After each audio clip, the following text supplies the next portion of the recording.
अब प्रश्न उठता है कि दुख क्या? हाँ जी, मुझे कई लोग मिले हैं, अभी हैं कुछ लोग ऐसे।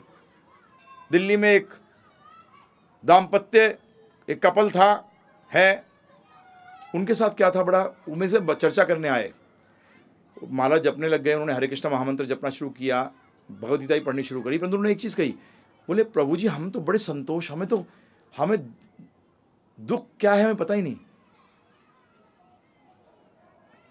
मैंने कहा क्या कारण? बोलते प्रभु जी कभी इच्छा ही नहीं हुई ज़्यादा पाने की, जितना आता रहा उसी में हम संतुष्ट होते रहे। सर्विस में मैं था, मुझे पता था टाइम फ्रेम के अनुसार प्रमोशन होगी, क्यों लड़ूं? सर्विस में था, रिटायर्ड हो गए थे वो, तो मैं टाइम फ्रेम के हिसाब से चल रहा था, हमने मस्त थे। पत्नी ने कहा हमारी कभी इच्छा नहीं हुई, जब स्कूटर था तो स्कूटर में ठीक था, गाड़ी आई तब। तो उन्होंने कहा कि प्रभु जी फिर हम आध्यात्मिक ज्ञान क्यों लें? मैंने कहा बहुत अच्छा पॉइंट रेज किया है। मैंने कहा चलो मैं आपको बताता हूं दुख क्या होते हैं शास्त्रों के आधार पर, तो ध्यानपूर्वक सुनिएगा। जन्म मृत्यु जरा व्याधि दोषानुदर्शनम, ये चार को दुख बताया है, ध्यानपूर्वक सुनिएगा। जन्म मृत्यु जरा, जन्म दुख है, मृत्यु दुख है, जरा तो बुढ़ापा। अक्लमंद वो है, ध्यान रखिएगा, जो दूसरों की गलतियों से सीखता है, खुद गलती करके नहीं सीखता। और चौथा है व्याधि, व्याधि तो प्रॉब्लम सबको है जीवन में। ये चार को दुख बताया गया है। जन्म को दुख अब आपके सामने रख रहा हूं, एक चीज समझा दे दूं पहले, क्योंकि ज़्यादातर मैंने हिंदुस्तान में बड़ी अजीब चीज़ देखी है, जब हम भगवत गीता बोलते हैं तो लोग सोचते हैं भागवत बोल रहे हैं। आपकी जानकारी के लिए भगवत गीता और भागवत दो अलग अलग ग्रंथ हैं। अब ध्यानपूर्वक सुन लीजिएगा इसको। भगवत गीता श्रीमद् भगवत, और वो है श्रीमद् भागवत, आ लगा हुआ है वहां, यह है श्रीमद् भगवत। भगवत का मतलब भगवान, भागवत का मतलब भगवान का, भागवत का मतलब भगवान का, और भगवत का मतलब भगवान। तो भगवत गीता जो है वो भगवान का गान है, क्योंकि भगवान के मुंह से जो भी निकलता है वो गीति होता है। कई बार आप लोगों को भी कहते हैं ना, जब ये बोलता है तो ऐसा लगता है कि फूल झड़ रहे हैं ना प्रभु जी, क्योंकि उसकी भाषा ऐसी है जैसे काव्य जैसे बोलते हैं। तो इसीलिए गीत भगवत गीता, और वो है श्रीमद् भागवतम, भगवान का, उसका मतलब भगवान के बारे में और भगवान से जुड़े हुए लोगों के बारे में। भगवान से जुड़े हुए कौन है? भक्त। अब आप कहोगे प्रभु जी बाकी भी तो कुछ लोग होते हैं, रावण की भी चर्चा आई है 9वें स्कंद के अंदर, है जी, कंस की चर्चा भी आई है 10वें स्कंद के अंदर। तो ये तो भगवान से जुड़े हुए हैं ना, भगवान से जुड़े हुए हैं।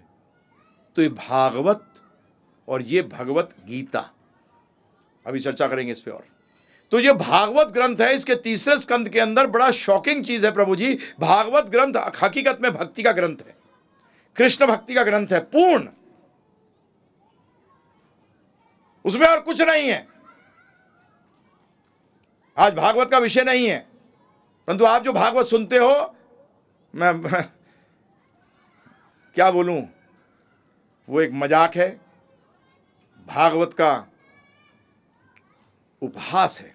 भागवत वो ग्रंथ है जो कि कहा गया है परमहंसों के लिए है। किसके लिए है? परमहंसों के लिए है। सतयुग में इसका नाम था परमहंस संहिता। क्या नाम था इसका? परमहंस संहिता। हंसों के लिए भी नहीं, किनके लिए? परमहंसों के लिए।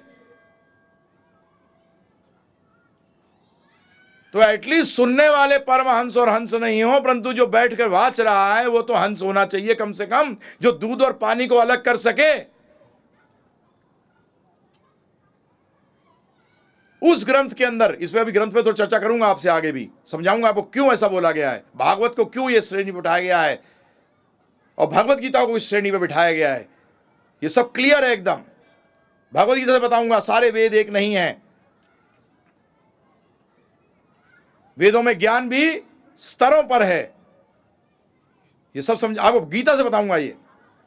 तो भागवत के ग्रंथ के अंदर यह बताया गया है कि मां के गर्भ के अंदर एक जीव, एक बच्चा कैसे बड़ा होता है। और आज मेडिकल साइंस जो है वो अचंभित है कि इतना डिटेल जो हमें नहीं मालूम था, ये इस हजारों साल पुरानी पुस्तक, एक्चुअली वो हजारों साल पुरानी नहीं है, वो सनातन काल से है, क्योंकि भगवान के मुख से आई है। तो भगवान क्या है?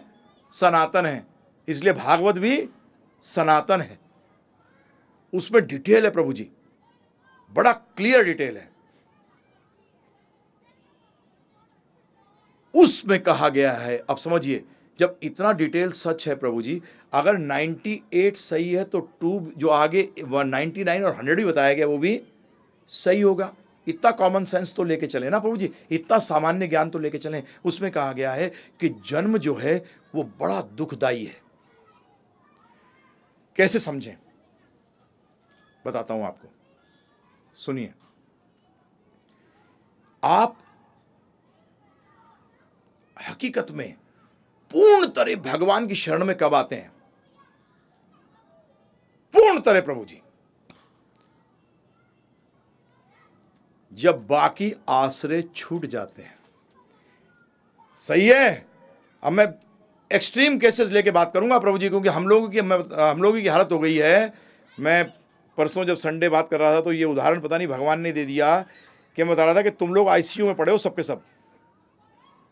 हाँ, भव रोग है और उस रोग के आईसीयू में हो।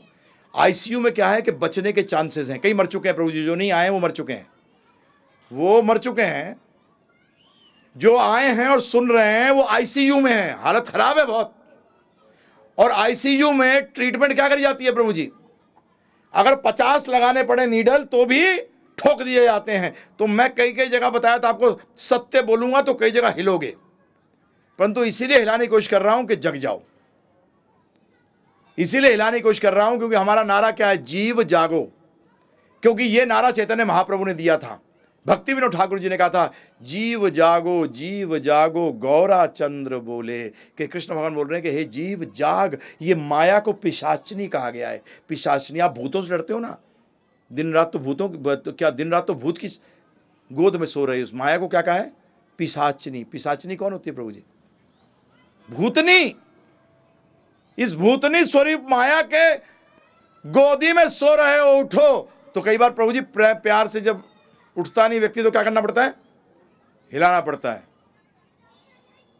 तो कब जाते हो भगवान के पास? पूर्ण शरण में। 21 साल का लड़का है और आईसीयू में पड़ा है और डॉक्टर कहता है मैंने हाथ उठा दिए, तब कहां भागते हो? जब कोई सहारा नहीं होता फिर भागते हो भगवान के चरणों में। बोलोगे ये क्यों बोला प्रभु जी?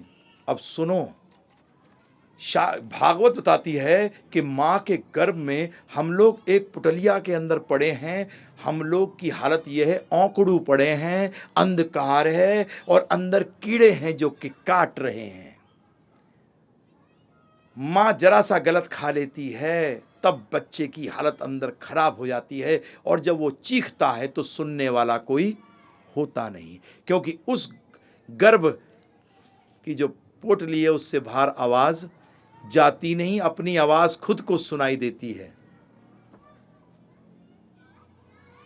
जब हम देखते हैं कोई और सहारा नहीं, तब हम हरि को पुकारते हैं। किसको पुकारते हैं? हरि को। भगवान इतने कृपालु हैं हम पे कि उस अवस्था में भी हम उन एक को तो याद रखते हैं, बाकी सबको भूल चुके होते हैं। बाकी सबको भूल चुके होते हैं। चिल्लाते हैं, हे हरि मुझे बचा दे, मुझे इस अंधकूप से निकाल दे।